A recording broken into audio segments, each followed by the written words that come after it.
Jonathan sat in the coffee shop that evening, his gaze fixed on the entrance. He was waiting for someone who might hold the answers to an inexplicable mystery that had been gnawing at him. This person might be his last hope for understanding what had gone so terribly wrong.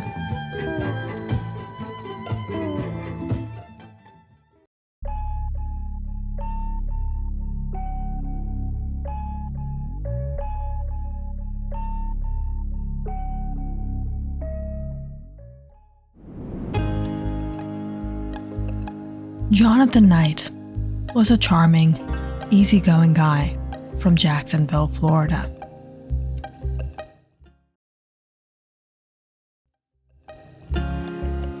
Fresh out of college, he had landed a job as a business analyst.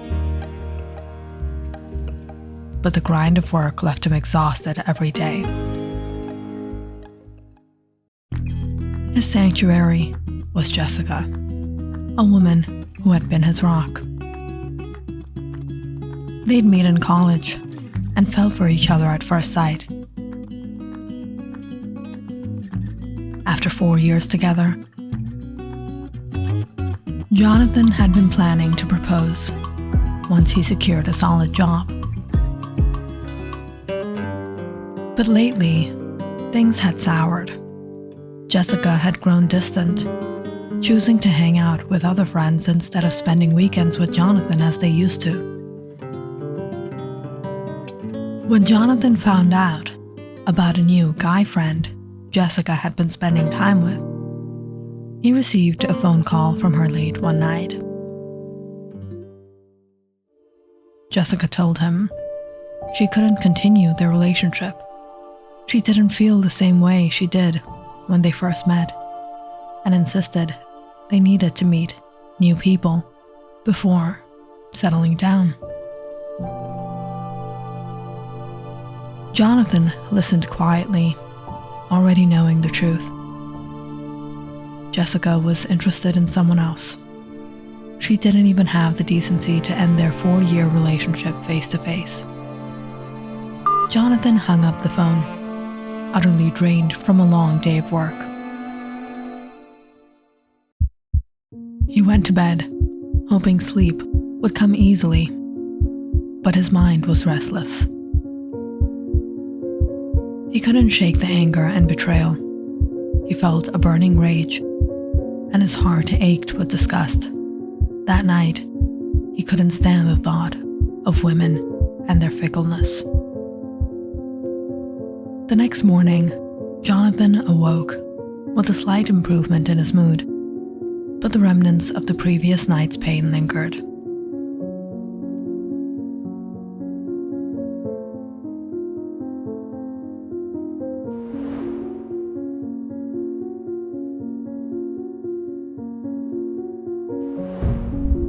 A stray hairband of Jessica's on his dresser brought everything rushing back.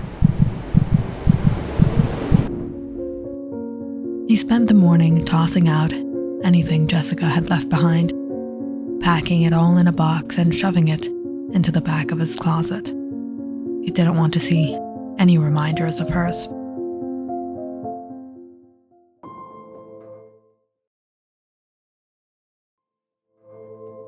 Jonathan went to work, but his thoughts were consumed by the breakup. Every time a woman passed by, he couldn't help but think it was Jessica and recall how he had just discarded him. He was fed up. He needed a break. He needed to escape the city and clear his head. Trusting another woman seemed like a distant dream. After work, Jonathan decided to retreat to his family house in Covington, Georgia. The place was a sprawling estate surrounded by lush greenery, an ancestral home passed down from his great-great-grandfather. With no one living there, after his grandparents had passed away and his parents had moved to New York, The house had become a rare vacation spot. Jonathan had renovated it 2 years ago to make it more comfortable for his occasional visits. Eager to escape Florida, Jonathan packed a few clothes, checked his apartment for anything left behind, and locked up. He wanted nothing more than solitude and silence. He even planned to turn off his cell phone for the entire stay. He loaded his car, refueled at a gas station, grabbed some snacks, and set off for the 5-hour drive.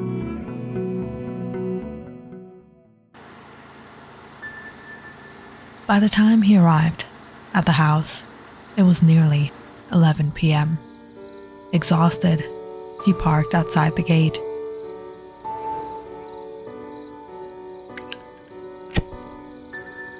Used his Zippo lighter to find his way, and settled in for the night.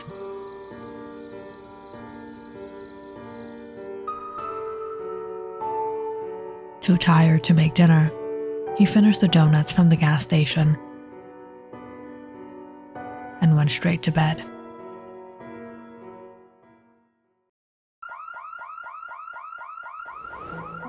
In the middle of the night, a sound jolted him awake. His car alarm was blaring.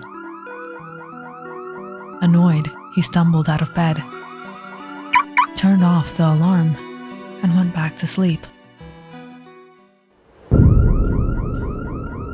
But the alarm went off again, dragging him out of bed once more.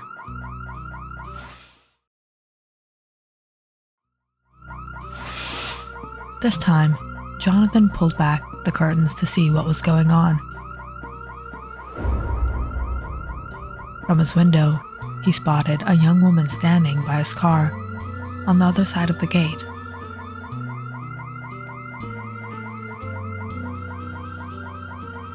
Jonathan grumbled as he shoved his Zippo lighter and car keys into his pocket.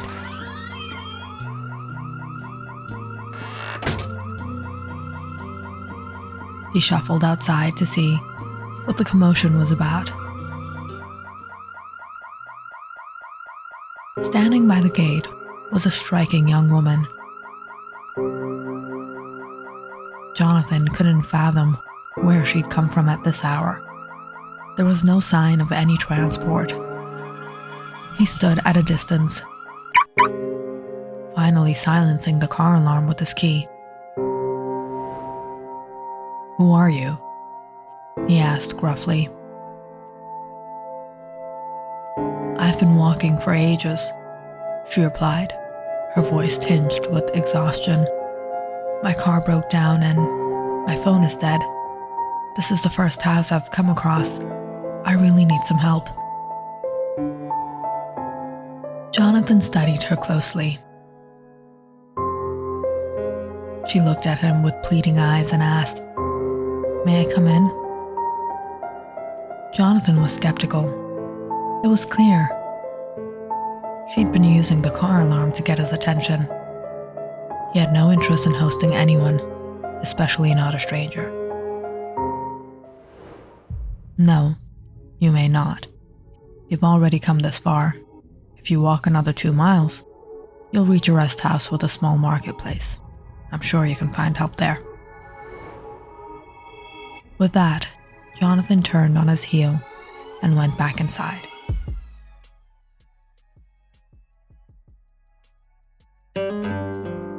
He climbed onto his bed, pulling the blankets tightly around him, hoping to fall asleep. But about an hour later, the car alarm blared again.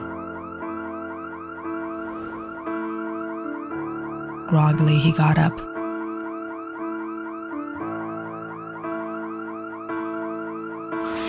Peered through the window and saw the young woman still standing by the gate. Sighing, Jonathan grabbed his Zippo lighter and went outside once more. The woman now looked even more distressed.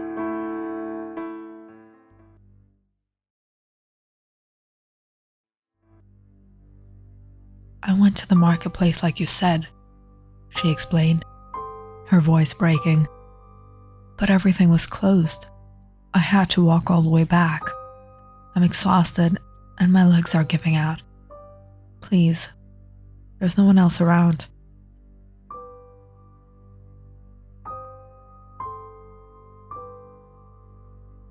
"Can you help me? It'll be morning soon. Can I come in?" Seeing her desperation, Jonathan felt a pang of sympathy. Reluctantly, he decided to help. "All right, hold on. I'll open the gate."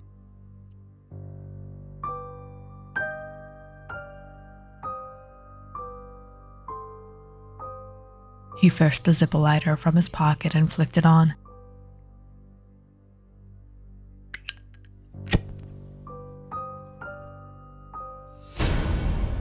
But as the bright orange flame illuminated the gate area,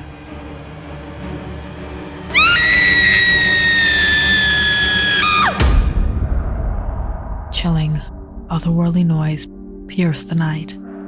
The young woman suddenly vanished into the air, as if she were nothing more than a wisp of smoke.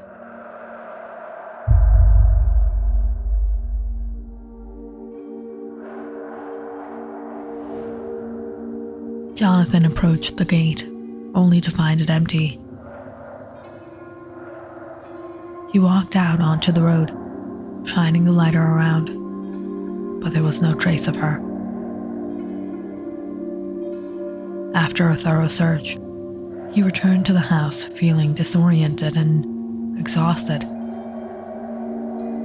He collapsed into bed and, come morning, decided he'd had enough. He packed his things and left for Florida earlier than planned.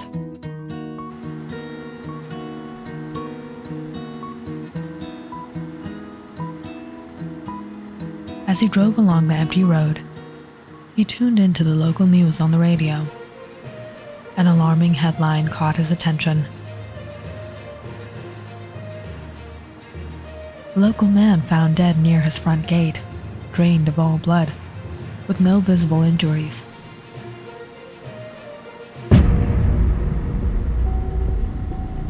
The thought of the mysterious woman from last night lingered in his mind. Who was she? Or rather, what was she?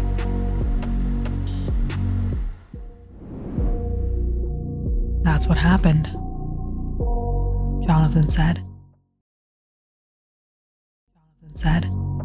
finishing his story and taking a sip of his coffee. It was all so strange. She appeared out of nowhere, in the middle of nowhere, and then vanished like smoke when I tried to help. I still can't make sense of what happened that night.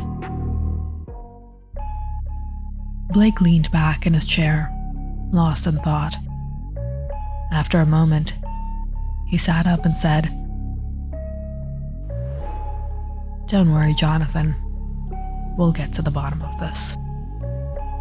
If you enjoyed this story, please like and subscribe to my channel and share this video with your friends and family.